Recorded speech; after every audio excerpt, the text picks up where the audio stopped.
Hello, it's my rankings of all UK Eurovision entries, places 37 to 33.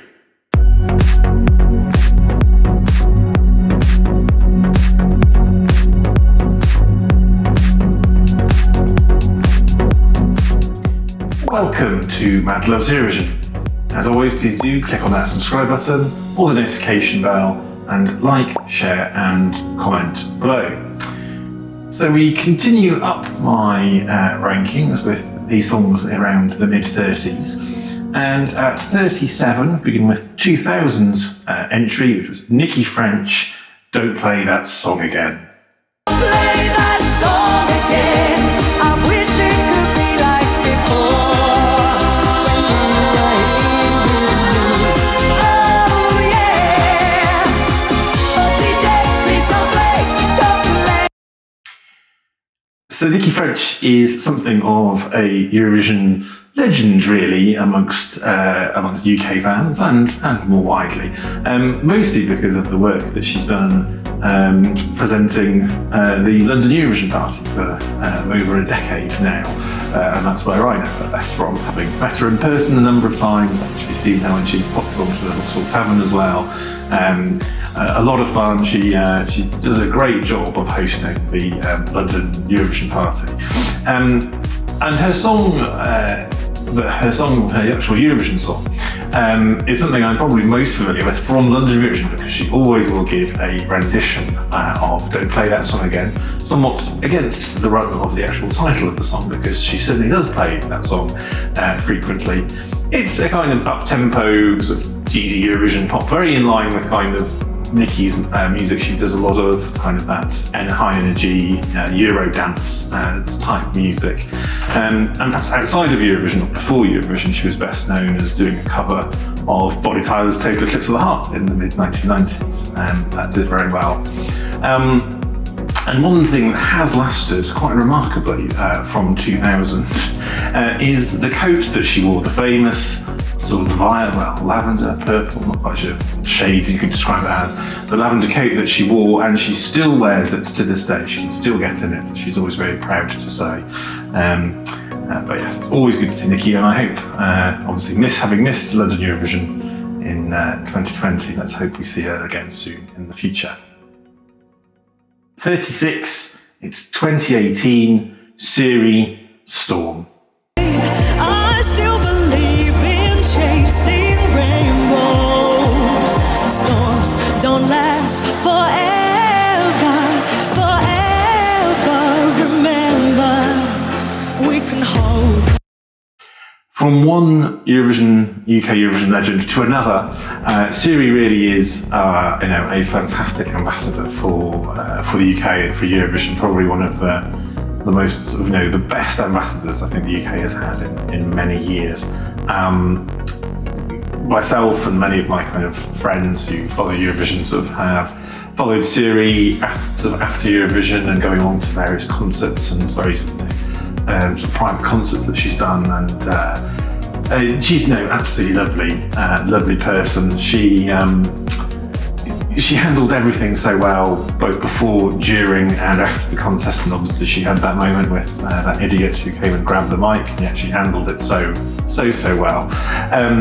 Storm itself was a real kind of one of those kind of anthemic ones, and okay, it didn't do that well with the juries. Did a little bit better with the televote, but it's one of those things that people can really hold on to and sing along to, and there's stuff in there that I think, particularly in these very difficult times, I think people really hold on to. And I know Siri herself said she probably would have done a different version of it had it be given her choice, but it's still a very heartwarming song, and Siri's certainly been keeping us sort of entertained during kind of these lockdown months as well, sort of doing various concerts from her home as well, and doing some really interesting takes on some Eurovision songs. I would recommend you see her version of Hard Rock Hallelujah that she did.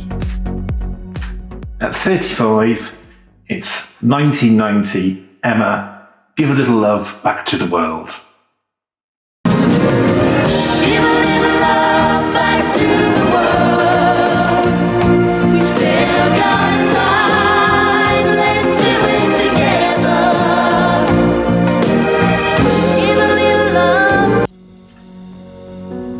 Emma has the distinction of being the youngest ever UK Eurovision entry. 1990 was the year that the age rule came in. I think it was around then anyway, and then you had to be at least 16 of the year of Eurovision. Now Emma was 16 in August 1990, which meant that she was actually 15 when she was at the contest, and so she remains and will always be the UK's youngest ever contestant at Eurovision. Give a little love back to world. It's kind of quite typical, maybe you might say, of Eurovision at the time. Some of those big uplifting, sort of worthy anthemic kind of songs. Interestingly enough, though, 1990 was a year, obviously, with the fall of the Berlin Wall. And the end of the Cold War, there was a lot of kind of those sort of peace and coming together kind of songs at Eurovision at the time. But Emma's song was actually more towards kind of environmentalism and climate change, so perhaps a little bit ahead of its time there. In the end, though, it was one of the favourites, as the UK almost always was at the time, and finished a very decent 6th place. 34, sorry. It's 1960. Brian Johnson, Looking High, High, High. Looking high, high, high, looking low, low, low, wondering why did she go? For if I don't find my love, I know I shall die. We go a long way back to the start of the contest. This was only the UK's 3rd ever entry.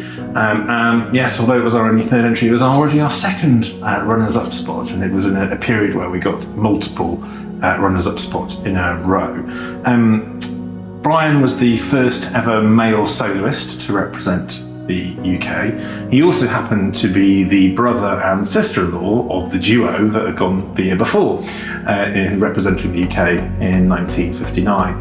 And Looking High, High, High is, I think, quite typical of those early UK entries, in that they stood apart from a lot of the other entries at Eurovision, and that they are a lot more up-tempo and fun, rather than being kind of those more serious chanson styles.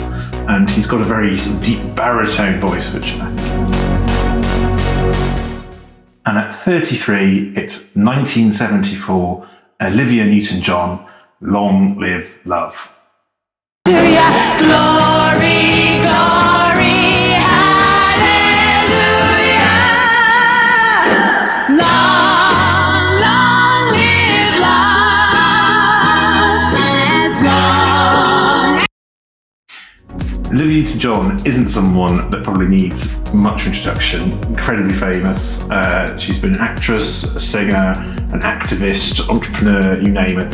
She's obviously most famous probably for Greece, but she's obviously had a number of Grammy. She's got a number of Grammys. She's had number ones, singles and albums in the UK and the US and worldwide. So a really big worldwide star. She probably wasn't at the peak of her fame when she went to Eurovision, but she already was an established singer and quite well known. And in 1974, the UK did she was nominated as the artist, and then the Song for Europe that they held, the contest they held, was choosing from 6 different songs for her. And it turns out that this wasn't, Long Live Love was not her favourite song. She preferred a song called Angel Eyes. And perhaps that showed a little bit, I don't know. I think it's a good song. It was one of the favourites that went in. But I do think it's not necessarily one of my. I would have thought I would have had her up higher in my list, but when I did my rankings, this is where this ended up. But I think it's still, a really quality song, which is what you get from the UK almost invariably all through the 60s and 70s. So that was my little batch there. Do let me know what you think, and join me again soon when we're back for another 5.